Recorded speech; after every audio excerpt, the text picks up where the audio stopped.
guys, Panda here. This video is a little out of the ordinary, as generally speaking I don't really like to upload videos to YouTube with my voice on it. No particular reason. I don't know why. It's not like I like my privacy. But I tend to stick towards making cinematics and whatnot, and not voice commentaries such as Rel or montages like Hej over on Connery. But regardless, I felt that as a movie maker for Blindside 2, I feel that this video can definitely do more good than bad for the community. This video is going to basically show you guys and teach you guys my way of producing really high quality footage for Blindside 2 for the use of turning it into videos, whether it's a montage or yada yada whatever.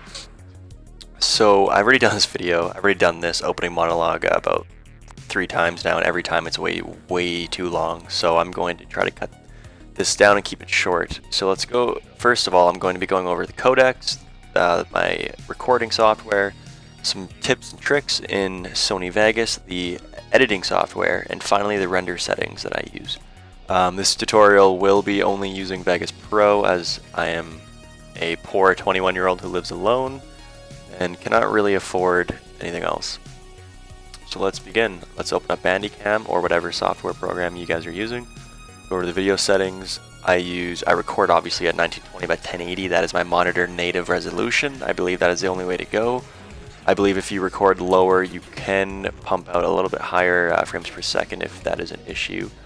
But generally speaking, generally, apparently I can't talk tonight. Generally speaking though, you do want to keep it at your native resolution, 30 frames per second, kind of self-explanatory. The external codec, YouTube encodes at H.264, which is the industry standard. It's fairly normal, although I choose to go, but it is lossy, meaning it's not complete capture of, it's not a one-to-one capture of what your monitor is rendering for you to display. So for that reason, since I'm a cinematic producer, and this may not be as important for you guys who are doing voiceovers or commentaries or montages or whatever, this may not be the choice for you. You guys may want to use H.264, but for cinematic people, where video quality is king, you may want to think about using Legrith lossless codec. Just going to really quickly show you guys my settings. YUI2, multi-threading, disabled null frames, go OK. Audio, channel, stereo, obviously I'm not touching the 48,000 frequency. The codec is PCM, and that is Bandicam. So let's move into the editing software over here. This is Sony Vegas Pro.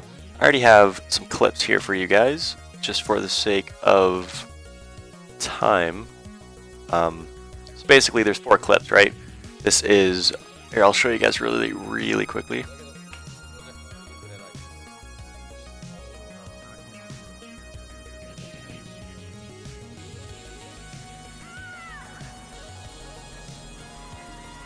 Alright, so that was captured in-game today, earlier on at some point, generally speaking. So basically this is a raw video file that I've recorded.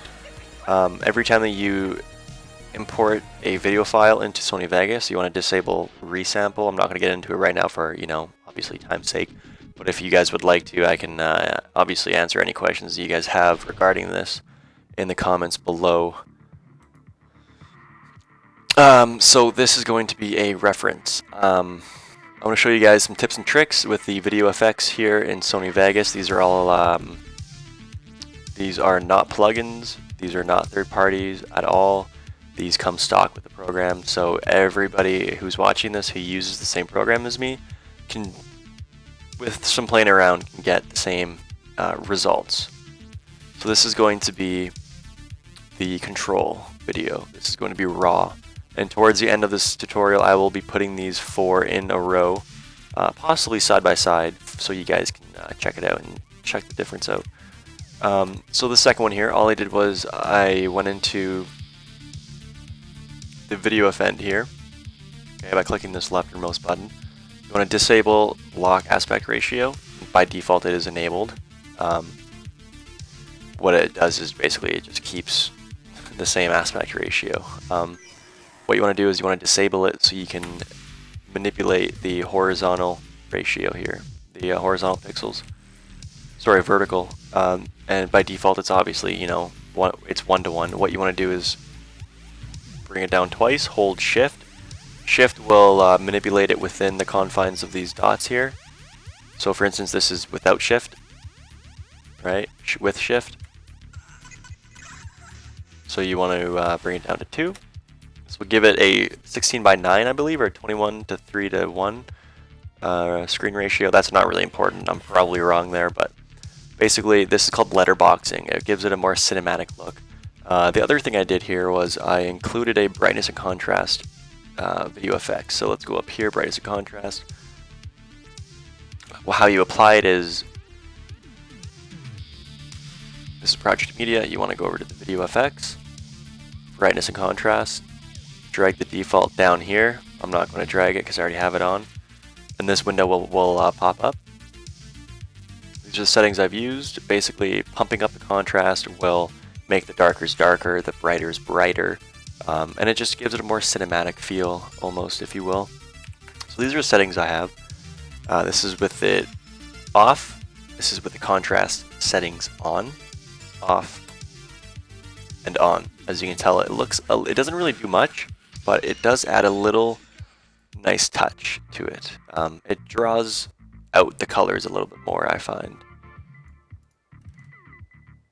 And then moving on to the third clip, as you can tell, it's a little sharper almost, but not too much nicer. So what I did was over here was I color curves. Okay, so you want to come down to color curves. For my cinematics, I generally tend to stick to warm and cool, red and blue. Obviously, there are some cool ones down here like infrared. This can turn scenes into night, although it's a little finicky. It's not totally accurate. Obviously, you will have to play around with it a little bit. And then blue and yellow. So what we want to do is just drag it in here. I'm not going to because I already have it applied. And it does this. So this is the same clip as this one. And then you apply the color curves. And it pumps up the blues a lot. Obviously you can manipulate how much here. Whatever effect you add to a video though to enhance it, you want to keep in mind that you are enhancing the original video. You're not trying to alter it, you're not trying to make it what it's not. You're trying to enhance the colors and make whatever it is better at doing what it is. I believe that's the best way at making videos for you guys to obviously enjoy. So there's that. I added color curves, brightness, contrast. Lastly, on the fourth clip, as you can tell, it looks really nice, even on the preview screen. And for that reason is I've added a sharpen. And this is the sort of deal breaker here. This can be found down here.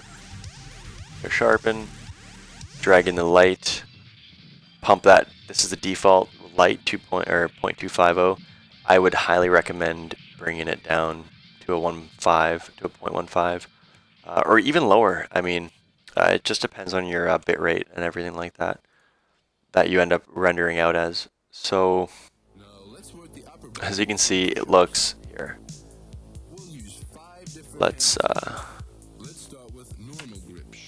It progressively looks a lot nicer. This is with the color curves. This is with the contrast. Sorry, other way around. This is with the color curves and the contrast. This is all both, sorry, with the sharpen. And that's that. So I will show you guys what this looks like towards the end of the clip. Finally, let's go into the render settings, or I guess I should show you the project settings, the properties. Field order none, it's a progressive scan. Frame rate 30, this same thing as I recorded in. Pixel format, I believe 8 is default. Let's switch it over to video levels, 32-bit. Full resolution rendering quality, best, obviously. Motion blur, personally I haven't really found a huge difference in these these different presets. So I just stick to box. Deinterlace method, not going to get into it. If you have any questions about it, you can definitely ask, and I will answer below, but you want to set this to none. Unclick the adjust source media and go OK. Start all new projects with this. Go apply. And then we'll go into the render settings.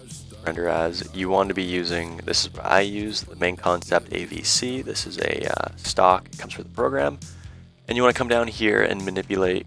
You want to go into customize template. And basically just copy these settings.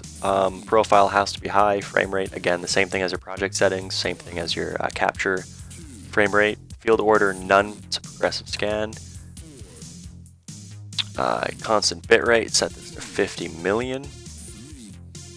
If you have a GPU that supports it, you can go over into the where is the system tab here, go to check GPU. OpenCL is available. So you can come up here and select GPU accelerated rendering. I believe this is what this is. Otherwise, you can just take it to CPU only.